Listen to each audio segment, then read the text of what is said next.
ಇನ್ನು Ijoor PSI suspend ವಿಚಾರಕ್ಕೆ ಸಂಬಂಧಪಟ್ಟಂತೆ ಡಿಕೆ ಶಿವಕುಮಾರ್ ಕೂಡ ಈಗ ಮಾತನಾಡಿದರೆ ಬಿಜೆಪಿ ನಾಯಕರ ವಿರುದ್ಧ ಹರಿಹಾಯ್ದಿದ್ದಾರೆ ಡಿಕೆ ಶಿವಕುಮಾರ್. ಬಿಜೆಪಿಯವರಿಗೆ ಅಲ್ಪಸಂಖ್ಯಾತರನ್ನ ಕಂಡ್ರೆ ಆಗೋದಿಲ್ಲ, ಸೊ ಹಾಗಾಗಿ ಇವರು ಈ ರೀತಿಯಾಗಿ ವಾಗ್ದಾಳಿಗಳನ್ನು ಮಾಡ್ತಾ ಇದ್ದಾರೆ. ಬಿಜೆಪಿ ನಾಯಕರ ವಿರುದ್ಧ ಡಿಸಿಎಂ ಡಿಕೆ ಶಿವಕುಮಾರ್ ಈ ರೀತಿಯಾಗಿ ಕಿಡಿಕಾರಿದ್ದಾರೆ. ಅಮಾನತಾದಂತಹ ಪಿಎಸ್ಐ ಕೂಡ ಅವರು ಅಲ್ಪಸಂಖ್ಯಾತರೇ, ಸೊ ಹಾಗಾಗಿ ಇದರಲ್ಲಿ ಬಿಜೆಪಿ ನಾಯಕರು ರಾಜಕೀಯ ಮಾಡ್ತಾ ಇದ್ದಾರೆ ಅನ್ನುವಂಥದ್ದು ಡಿಕೆಶಿ ಅವರ ಆರೋಪ. ರಾಜಕೀಯ ಬಿಟ್ಟರೆ ಬಿಜೆಪಿಯವರಿಗೆ ಬೇರೆ ಏನೂ ಗೊತ್ತಿಲ್ಲ ಅನ್ನುವಂಥ ಒಂದು ಮಾತುಗಳನ್ನು ಹೇಳ್ತಾ ಬಿಜೆಪಿ ನಾಯಕರ ವಿರುದ್ಧ ಇವತ್ತು ಕಿಡಿಕಾರಿದ್ದಾರೆ ಡಿಸಿಎಂ ಡಿಕೆ ಶಿವಕುಮಾರ್. ಗೃಹ ಸಚಿವರು ಕಾನೂನು ಪ್ರಕಾರ ಕ್ರಮ ಕೈಗೊಂಡಿದ್ದಾರೆ ಅಂತ ಹೇಳಿ ಕನಕಪುರದಲ್ಲಿ ಡಿಸಿಎಂ ಡಿಕೆ ಶಿವಕುಮಾರ್ ಮಾತಾಡಿದ್ದಾರೆ.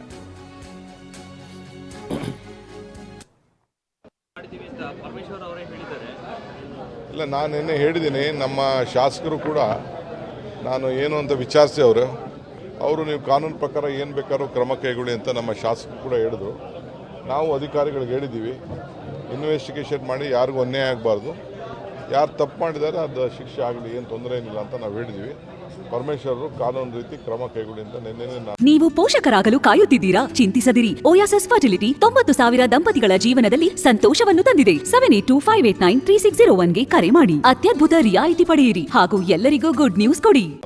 ಹೇಳ್ಬಿಟ್ಟು ಈ ಕಡೆ ಬಂದಿದ್ದೀವಿ.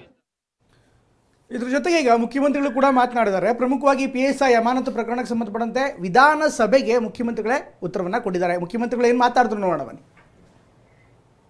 ರಾಮನಗರದ ಘಟನೆ ಬಗ್ಗೆ ಏನು ಸದನದಲ್ಲಿ ಚರ್ಚೆ ಆಯಿತು. ನಾನು ಕೆಲವು ಮಾಹಿತಿಗಳನ್ನು ಮತ್ತು ಉತ್ತರವನ್ನು ಕೊಟ್ಟಿದ್ದೆ. ಆದರೆ ಮಾನ್ಯ ವಿರೋಧ ಪಕ್ಷದ ನಾಯಕರು ಮತ್ತು ಎಲ್ಲ ಗೌರವಾನ್ವಿತ ಸದಸ್ಯರುಗಳು ಕೂಡ ನಮಗೆ ಉತ್ತರ ಸಮಂಜಸವಾಗಿಲ್ಲ, ಅಧಿಕಾರಿ ಸಬ್ ಇನ್ಸ್ಪೆಕ್ಟ್ರು ತಪ್ಪು ಮಾಡಿದ್ದಾನೆ, ಅವನು ಸರಿಯಾದ ರೀತಿಯಲ್ಲಿ ನಡ್ಕೊಂಡಿಲ್ಲ, ಕೇಸ್ಗಳನ್ನು ರಿಜಿಸ್ಟರ್ ಮಾಡುವಾಗ ತಾರತಮ್ಯ ಮಾಡಿದ್ದಾನೆ ಅನ್ನುವಂಥ ಮಾತುಗಳನ್ನು ಹೇಳಿದರು. ಹೇಳಿದಾದ ಮೇಲೆ ಅವರನ್ನು ಅಮಾನತು ಮಾಡಬೇಕು ಅಂತ ಕೂಡ ಬೇಡಿಕೆಯನ್ನು ಒತ್ತಾಯವನ್ನು ಮಾಡಿದರು. ಅಲ್ಲಿ ರಾಮನಗರದಲ್ಲಿ ವಕೀಲರೆಲ್ಲರೂ ಕೂಡ ಆ ಅಧಿಕಾರಿಯನ್ನು ಸಸ್ಪೆಂಡ್ ಮಾಡಬೇಕು ಅಂತ ಕೂಡ ಒತ್ತಾಯ ಮಾಡಿ ಇವತ್ತು ಬೆಂಗಳೂರಲ್ಲಿ ಬಂದು ಬೆಂಗಳೂರಿನಲ್ಲಿ ಪ್ರೊಟೆಸ್ಟ್ ಮಾಡಬೇಕು ಅಂತ ಕೂಡ ಅವರು ಉದ್ದೇಶ ಇಟ್ಕೊಂಡಿದ್ದಾರೆ. ಆದ್ದರಿಂದ ಸರ್ಕಾರ ನಾವು ಈಗ ಒಂದು ತೀರ್ಮಾನಕ್ಕೆ ಬಂದಿದ್ದೇವೆ. ಆ ಅಧಿಕಾರಿ ತನ್ವೀರ್ ಹುಸೇನ್ ಸಬ್ ಇನ್ಸ್ಪೆಕ್ಟರ್ ಏನಿದ್ದಾರೆ ಅವರನ್ನು ಸಸ್ಪೆಂಡ್ ಮಾಡಿ ಈಗಾಗಲೇ ನಾವು ತನಿಖೆಗೆ ಆದೇಶ ಮಾಡಿದ್ದೇವೆ. ಚನ್ನಪಟ್ಟಣದ DYSP ತನಿಖೆಯನ್ನು ಪ್ರಾರಂಭ ಮಾಡಿದ್ದಾರೆ. ಈ ಮಧ್ಯೆ ನಾವು ಅವರಿಗೆ ಆ ತನಿಖೆಗೂ ಕೂಡ ಸಹಾಯ ಆಗ್ಬೋದು ಅಂಥೇಳಿ ಆ ತನ್ವೀರ್ ಹುಸೇನ್ ಅವರನ್ನು ಸಸ್ಪೆಂಡ್ ಮಾಡ್ತಾ ಇದ್ದೇವೆ.